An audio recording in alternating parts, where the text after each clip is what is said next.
এই যে একটা রিফিউজাল লেটার হাতে নিয়ে আজকে আপনাদের জন্য কিছু ইনফরমেশন শেয়ার করব। অর্থাৎ আপনারা যারা ইউএস এর family immigration F1, F2A, F2B, F3, IR1, CR1 এইসব বিভিন্ন ক্যাটাগরিতে ইমিগ্রেশন ভিসার জন্য দীর্ঘদিন ধরে অধীরাগ্রহ অপেক্ষা করছেন বা অলরেডি ইন্টারভিউ ডেট পেয়ে ইন্টারভিউর প্রস্তুতি নিচ্ছেন, তাদের জন্য ইন্টারভিউর প্রিপারেশনমূলক একটা ভিডিও আজকে শেয়ার করব, যেটার মাধ্যমে যে এখন প্রচুর পরিমাণে কি কারণে ইউএস এর ফ্যামিলি ইমিগ্রেশনের ভিসা রিফিউজ হচ্ছে বা এই রিফিউজালটার থেকে কিভাবে আপনি অ্যাভয়েড করতে পারেন, অ্যাভয়েড করে আপনারা সাকসেসফুলি ইউএস এর ইমিগ্রেশন ভিসা নিতে পারেন, সেটাই আলোচনা করব। চলুন শুরু করা যাক। তার আগে বলে নিচ্ছি, যারা আমাদের চ্যানেলে নতুন বা আমাদের চ্যানেলটি এখনো সাবস্ক্রাইব করেননি, please hit the subscribe button. আর যারা অলরেডি সাবস্ক্রাইব করেছেন তাদেরকে অসংখ্য ধন্যবাদ।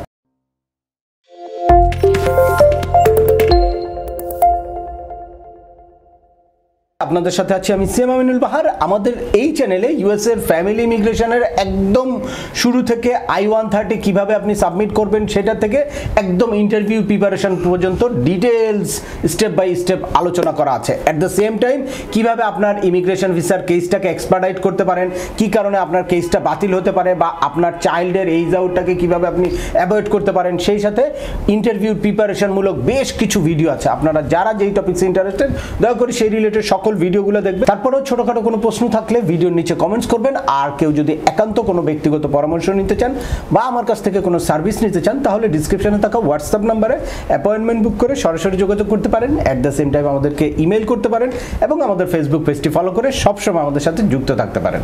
এনিওয়ে চলে আসি আজকের মূল আলোচনা। এই যে আপনারা দেখতে পাচ্ছেন একটা রিফিউজাল লেটার। আপনারা জানেন যে ইউএস এর ফ্যামিলি ইমিগ্রেশনের রিফিউজালটা অত্যন্ত কষ্টের, কারণ দীর্ঘদিন কেউ 15 বছর 18 বছর পর্যন্ত অপেক্ষা করে অবশেষে ইন্টারভিউ ডেট পায়, তারপরে যদি সেটা রিফিউজ হয় কোনো কারণে, সেটা যত অল্প সময়ের জন্য যত ছোট কারণের জন্য হোক, এটা কিন্তু অত্যন্ত কষ্টের, কারণ অনেক অপেক্ষার পরে অনেক প্রতীক্ষার পরে আপনারা ইন্টারভিউ ডেটটা পেয়েছেন।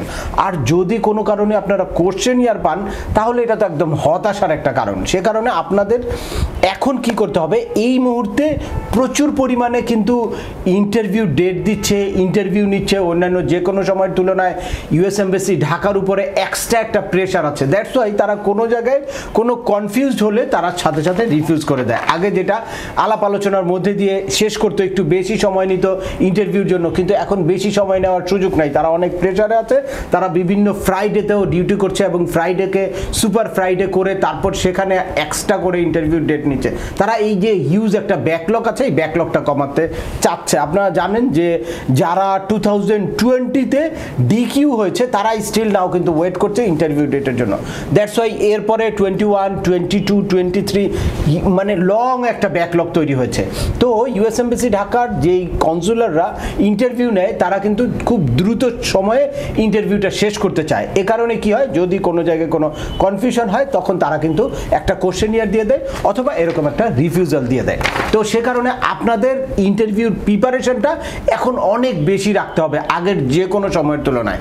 আগে আপনাদের অনেকের ভিতরেই একটা বদ্ধ ধারণা যে ইমিগ্রেশন ভিসা রিফিউজ হয় না, ছোটোখাটো কোনো প্রবলেম হলে সলভ হয়ে যাবে, কিন্তু এখন রিফিউজ হয় এবং কোশ্চেনিয়ার দেয়। এ কারণে আপনাদের প্রস্তুতিটা খুবই জরুরি। তো প্রস্তুতির মধ্যে ফার্স্ট হচ্ছে, এই যে দেখেন একটা লেটেস্ট রিফিউজাল লেটার আমার হাতে আছে। তো এইটাতে আমার মনে হয় যে অনেকের কমন প্রবলেম এই জায়গাটাতে, এই কারণে আমি শেয়ার করলাম। এখানে প্রথমেই লেখা আছে কি, this office must refuse your visa because you have been found ineligible under section 221G of US Immigration and Nationality Act। এর পরের লাইনগুলো আর পড়ছি না, মূলত কি কারণে তাকে রিফিউজ করেছে সেই পয়েন্টে চলে যাচ্ছি। Your petitioner must submit an affidavit of support USCIS form I-864. It must be filed out and submitted correctly. If your petitioner make a mistake in I-864, it may be delay your case because you will have to file it out again and resubmit it. The form must be signed and all signature must be original. তার মানে যে এই I-864 এ বা I-864 এতে আপনাদের অবশ্যই original signature দিতে হবে। অনেকেই কি করে, এই ফর্মগুলো ফিল আউট করে সাবমিট করে, কিন্তু ওখানে সিগনেচার থাকে না, অরিজিনাল সিগনেচার। এখানে অরিজিনাল সিগনেচার করে তারপর ওইটা স্ক্যান করে আপলোড করতে হবে, এবং ওখানে সব ইনফরমেশনগুলো প্রপারলি দিতে হবে এবং কারেক্ট হতে হবে। ওই জায়গায় যদি কোনো কারণে কনফিউজড হয় তাহলে এটা কিন্তু আবার আপনাকে রিসাবমিট করতে হবে। রিসাবমিট করতে হলে অবশ্যই অনেক সময়ের ব্যাপার, সে কারণে আপনাকে কিন্তু রিভিউজ করতে পারে, এইটা আপনাদের দেখতে হবে।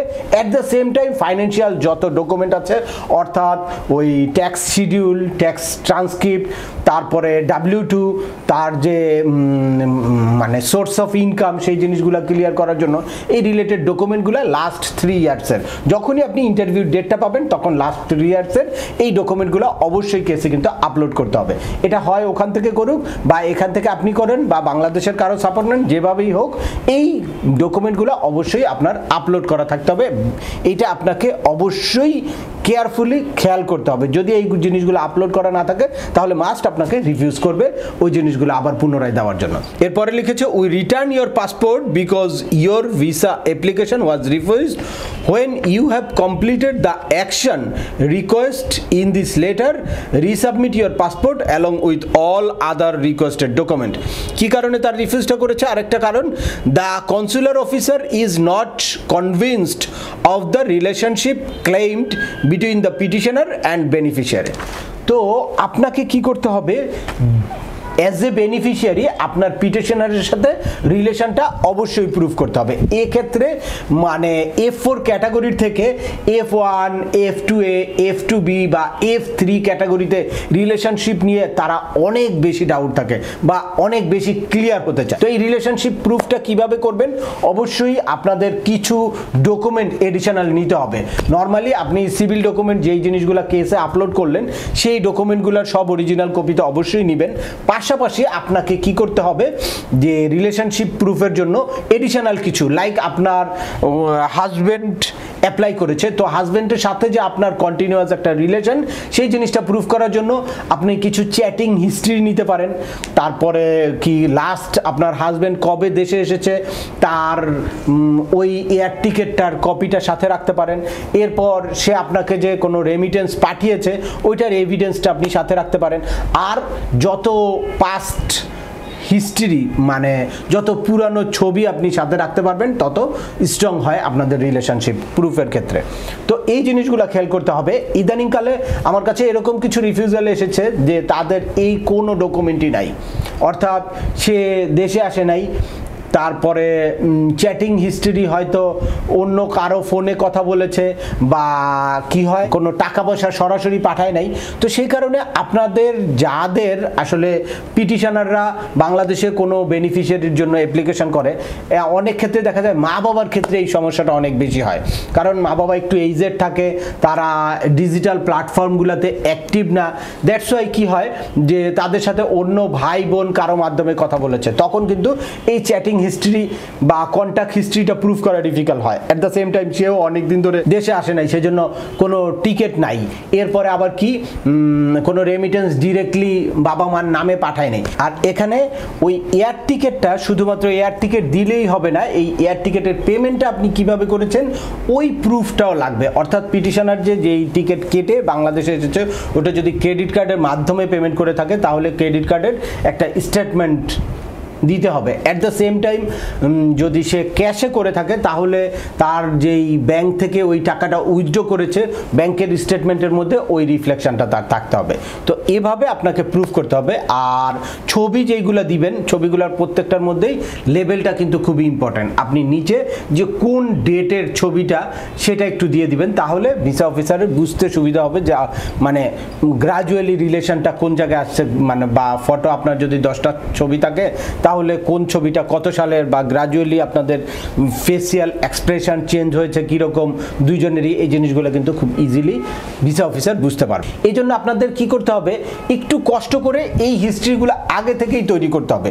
এটা আপনাকে যেহেতু রিকোয়ারমেন্ট রিলেশনশিপ প্রুফ করা, তো রিলেশনশিপ প্রুফের যেই এভিডেন্সগুলো তারা দেখতে চায় এই এভিডেন্সগুলো প্রথমেই মানে ফ্রম দ্য ভেরি বিগিনিং যখন আপনি পিটিশন ফাইল করবেন তারপর থেকেই আপনার মাথায় এই চিন্তাটা রাখতে হবে যে যখন ইন্টারভিউতে যাবে আমার বাবা মা ছেলে বা ওয়াইফ তাদের কিন্তু রিলেশনশিপ প্রুফ করতে হবে। সুতরাং কন্টিনিউয়াস একটা রিলেশন মেনটেন করবেন এবং ওইটার কিছু এভিডেন্স আপনি হাতে রাখবেন, লাইক হোয়াটসঅ্যাপের মাধ্যমে কিছু কিছু কথাবার্তা বলবেন সেইগুলার হিস্ট্রি থাকতে পারে, ওখানে কিছু মেসেজ আদান প্রদান হতে পারে, বা পুরানো কিছু ছবি আগে থেকেই আপনারা কালেক্ট করে রাখবেন বা তুলে রাখবেন। যত পিটিশন ফাইল করার পরে যত সময় লাগে পিটিশন ফাইল করার সময় আগে থেকেই আপনারা কিছু ছবি রাখবেন। এরপর দেশে আসার চেষ্টা করবেন, রিলেশনটা প্রুফ করার ক্ষেত্রে দেশে আসলে অবশ্যই টিকিটটা একটু যত্ন করে রেখে দিবেন। তো এই জিনিসগুলো খুবই ইম্পর্টেন্ট, কারণ কি আমাদের দেশে অনেকেই মানে ফেক এরকম রিলেশন তৈরি করে তারপর কিন্তু পিটিশন ফাইল করে। দ্যাটস ওয়াই মানে রিয়েল আপনার রিলেশন থাকলেও যদি আপনার এইসব এভিডেন্স না থাকে তাহলে কিন্তু ভিসা অফিসার কনফিউজড হতে পারে আর আপনার ভিসাটা কিন্তু রিফিউজ করতে পারে। আর রিফিউজ করার পরে আপনি যদি এই এভিডেন্সগুলো না দিতে পারেন তাহলে সে কিন্তু ততক্ষণ ক্লিয়ার হবে। দ্যাটস ওয়াই আপনাকে রিলেশন প্রুফ করার জন্য এই এভিডেন্সগুলো রেডি রাখতে হবে আগে থেকেই। আর যদি তারপরেও একান্ত না থাকে তাহলে আপনার একটা ব্রিফিং দিতে হবে যে কি কারণে, লাইক আপনি কোনো রেমিটেন্স পাঠান নাই, অন্য কার নামে পাঠিয়েছেন, কি কারণে তার নামে পাঠান নাই, ওইটার মানে সপক্ষে একটা লেটার রেডি করে সেটা কিন্তু আপনারা যখন রিফিউজ করবে তারপরে সেটার সাথে জমা দিতে পারেন। বা এর আগেও ইন্টারভিউর আগেও যদি আপনি ওই জিনিসটা সাথে রাখেন তাহলে কিন্তু ওই ভিসা অফিসারের কনফিউশন থেকে আপনি এড়াতে পারেন এবং আপনার এই ইমিগ্রেশন ভিসা রিফিউজালটা না করে আপনি একবারেই সাকসেসফুলি এই ইন্টারভিউটা ফেস করতে পারে। এছাড়াও DS-260 ইনফরমেশনের সাথে যদি আপনার কারেন্ট ইনফরমেশন খুব বেশি মিসম্যাচ করে তাহলেও কিন্তু ভিসা অফিসার কনফিউজড হতে পারে। এবং আপনার ফাইন্যান্সিয়াল ডকুমেন্টের কিছু কোয়ালিটি আছে, এই জিনিসগুলো ঠিক না থাকলেও আপনাকে কিন্তু ভিসা অফিসার রিফিউজ করতে পারে। এ কারণে আপনারা যখনই ইন্টারভিউ লেটার পাবেন তারপরে কোনো এক্সপার্টের সাথে পরামর্শ করে টোটাল কেসটা দেখে, যে আগের থেকে আপনার কেসটা মানে সাবমিট করেছে তার সাথে হয় পরামর্শ করবেন, অথবা দেশে কোনো এক্সপার্টের সাথে পরামর্শ করে এই সব কিছু ক্লিয়ার হয়ে দেন আপনারা ইন্টারভিউতে হাজির হবেন, যাতে কোনো কারণে আপনার ভিসা অফিসার কনফিউজড হতে না পারে। তো আজকের ভিডিওটা দীর্ঘায়িত করছি না, আশা করি এই ভিডিও থেকে আপনারা কি কারণে এই মুহূর্তে প্রচুর পরিমাণে ইমিগ্রেশন ভিসা রিফিউজ হচ্ছে বা এইটার সমাধান কি, এটা কিভাবে আপনারা অ্যাভয়েড করতে পারবেন সে ব্যাপারে ক্লিয়ার একটা ধারণা পেয়েছেন। তারপরেও আপনাদের যদি এই সংক্রান্ত কোনো রকম কোনো প্রশ্ন থাকে অবশ্যই আমাকে কমেন্টস করে জানাবেন। আর ভিডিওটি ভালো লাগলে বা তথ্যবহুল মনে হলে লাইক দিয়ে আপনার বন্ধুদের মাঝে শেয়ার করে দিবেন যাদের এই ইনফরমেশনগুলো অত্যন্ত প্রয়োজন। আবার দেখা হবে নতুন কোনো গুরুত্বপূর্ণ টপিকস নিয়ে। সে পর্যন্ত সবাই ভালো থাকবেন, সুস্থ থাকবেন এবং আমাদের চ্যানেলের সাথেই থাকবেন। আল্লাহ হাফেজ।